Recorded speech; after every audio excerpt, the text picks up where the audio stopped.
আমি এখানে বাচ্চাদের জামাটি তৈরি করার জন্য টোটাল 1.5 গজ পরিমাণ কাপড় নিয়েছি 50 টাকা গজের। তো প্রথমেই আমরা কাপড়টিকে সম্পূর্ণ মেলে নিব, মেলে নিয়ে কাপড়টিকে মাঝখান দিয়ে ভাঁজ করে 2 পাট করে নিব। তো দেখুন আমি কাপড়টিকে মাঝখান দিয়ে ভাঁজ করে 2 পাট করে নিয়েছি, ঠিক আছে। এখন আমাদের কোনাকুনি ভাঁজ করতে হবে, যেভাবে আমরা রুমাল ভাঁজ করি ঠিক সেভাবে। তো এইভাবে আমি কোনাকুনি ভাঁজ করে নিচ্ছি কাপড়টিকে। মার্কিং করার সুবিধার জন্য আমি কাপড়টিকে এরকম করে ঘুরিয়ে নিয়েছি আমার দিকে।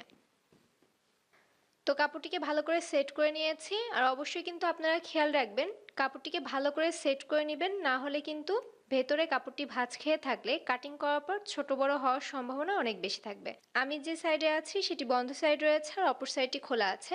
একসঙ্গে কিন্তু আমাদের দুটি পার্ট বের হবে, সামনের পার্ট এবং পেছনের পার্ট। এখান থেকে এখন আমাদের মেজারমেন্টটি শুরু করতে হবে। তো প্রথমে আমরা শোল্ডারের মাপ নিব। তো আমাদের এখানে শোল্ডার হচ্ছে 8, 8-এর অর্ধেক কত হচ্ছে 4 ইঞ্চি। তো আমি এখানে 4 ইঞ্চিতে মার্কিং করে নিয়েছি। এখান থেকে যতটুকু আমি শোল্ডারের জন্য মাপ নিয়েছি ঠিক তার থেকে আমি হাফ ইঞ্চি বাড়িয়ে আর্মহোলের জন্য মার্কিং করে নিচ্ছি। আমি এখানে 4.5 ইঞ্চিতে মার্কিং করে নিয়েছি। এইভাবে একটি স্ট্রেট দাগ কাটবো এবং এখান থেকে আমাদের বডির মেজারমেন্ট নিতে হবে। তো আমাদের এখানে বডি হচ্ছে 24, 24-এর 4 ভাগের 1 ভাগ হচ্ছে 6 ইঞ্চি এবং আরও 1 ইঞ্চি নিচ্ছে এক্সট্রা সেলাই করার জন্য। এইভাবে আমরা আর্মহোলে একটি শেপ দিয়ে দিব। এখান থেকে গলার চওড়ার মাপ নিতে হবে। তো আমাদের এখানে গলার চওড়া হচ্ছে 2 এবং এখান থেকে আমরা গলার লম্বার মাপটি নিব। তো আমি এখানে সামনের গলার লম্বা নিচ্ছি 4 ইঞ্চি পরিমাণ এবং পেছনের গলার লম্বা নিচ্ছি 2.5 ইঞ্চি পরিমাণ। সামনে এবং পেছনে কিন্তু 2 অংশে গোল গলা হবে। তো আমি এখানে রাউন্ড করে দিচ্ছি। তো এখান থেকে আমরা 10 ইঞ্চিতে আরেকটি মার্কিং করব এবং এখান থেকে আমাদের কোমরের মাপ নিতে হবে। তো আমি এখানে কোমরের মাপও নিচ্ছি একই পরিমাণ 24, 24-এর 4 ভাগের 1 ভাগ হচ্ছে 6 ইঞ্চি এবং আরও 1 ইঞ্চি নিচ্ছি এক্সট্রা সেলাই করার জন্য। তো এইভাবে আমরা এখন দাগটি মিলিয়ে দিচ্ছি। আমি এখান থেকে একদম এই কর্নার পর্যন্ত দাগটি মিলিয়ে নিয়েছি এবং এখান থেকে এখন আমাদের একটি মেজারমেন্ট নিতে হবে। তো এই যে গলার যে চওড়ার মাপটি নিয়েছিলাম এখান থেকে এখন আমরা ইঞ্চি টিপটিকে এভাবে ধরবো এবং যতটুকু পরিমাণ আপনারা জামার লম্বার মাপ নিতে চান ঠিক ততটুকু পরিমাণ আপনাদের এখানে মার্কিং করতে হবে। তো আমি এখানে জামার লম্বা নিচ্ছি 23.5 ইঞ্চি পরিমাণ, 1.5 ইঞ্চি নিচ্ছে এক্সট্রা সেলাই করার জন্য। তাহলে টোটাল কত নিয়েছি 25.5 ইঞ্চি পর্যন্ত, তাই না? তো এখন আমাদের কি করতে হবে পুরো রাউন্ডে 25.5 ইঞ্চিতে মার্কিং করতে হবে।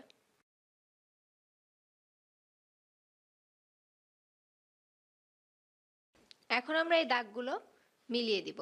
এখান থেকে আমরা হাফ ইঞ্চি পরিমাণ শোল্ডার ডাউন করে দিব। এখন আমরা মার্কিং অনুযায়ী কাটিং করে নিব। তো সবার প্রথমে আমরা পেছনের গলা কাটিং করব। কাটিং করা কমপ্লিট হয়ে গেলে পেছনের পার্টটি সরিয়ে ফেলে সামনের পার্টের গলার অংশটি কাটিং করে নিব।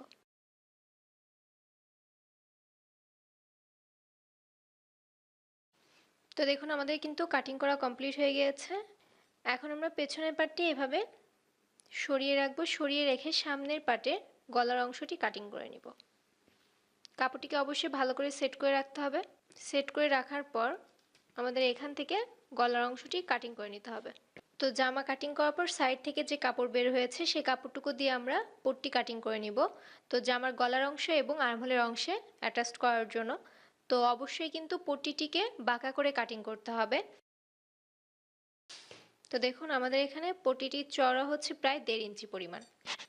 তো এখন আমরা মার্কিং অনুযায়ী কাটিং করে নিব।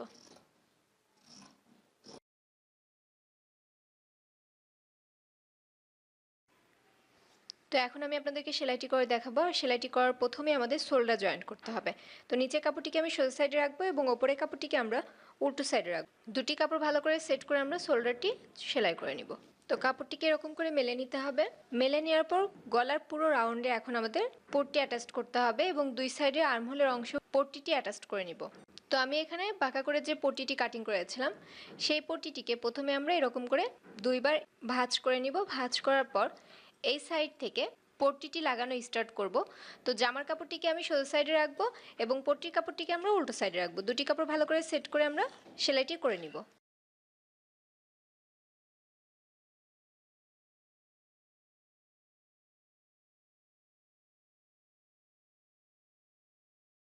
যখন আমরা একদম লাস্ট পয়েন্টে চলে আসব তখন অতিরিক্ত যে কাপড় রয়েছে সেই কাপড়টুকু কাটিং করে নিব কিছুটা কাপড় বাড়তি রেখে। দেন এই সাইড থেকেও আমরা এইভাবে কাপড়টিকে একবার ভাঁজ করে এর উপরে সেলাই বসিয়ে।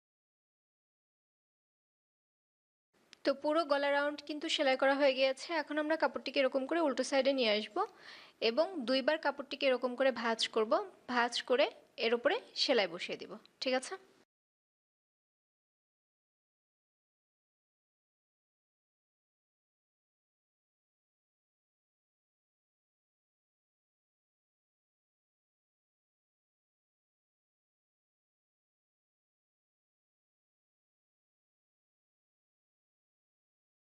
তো দেখুন আমাদের পুরো গলার রাউন্ড কিন্তু সেলাই করা কমপ্লিট হয়ে গিয়েছে। এখন আমরা আর্মহোলের রাউন্ডও একই রকমভাবে পট্টিটি অ্যাটাচ করে নিব।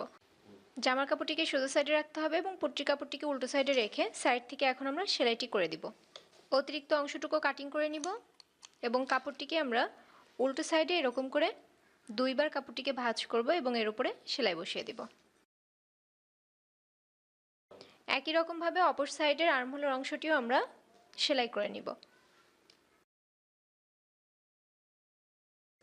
এখন আমরা সাইড থেকে ফিটিং করে নিব।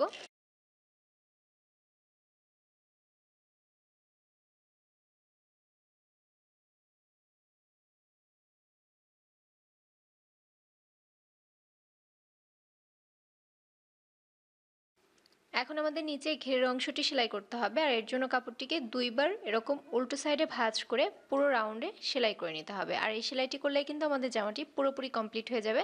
তো আমি এই সেলাইটি আর এক্সট্রা করে দেখাচ্ছি না, কারণ খুবই ইজি এই সেলাইটি করা, আমি অনেক ভিডিওতে দেখিয়েছি। তো দেখুন তৈরি হয়ে গেল আমাদের এক সেটের রুমাল ফ্রক। তো আশা করি আজকের ভিডিওটিও আপনাদের ইনশাআল্লাহ খুব ভালো লেগেছে। আর যদি ভিডিওটি ভালো লেগে থাকে প্লিজ আমার চ্যানেলটিকে সাবস্ক্রাইব করার কথা বলবেন না, আর অবশ্যই বেল বাটনটি অন করে দেবেন আরও নতুন নতুন ভিডিও দেখার জন্য। আজকে এই পর্যন্তই। সবাই ভালো থাকবেন, সুস্থ থাকবেন, নিরাপদে থাকবেন এবং আমার জন্য দোয়া করবেন। ধন্যবাদ।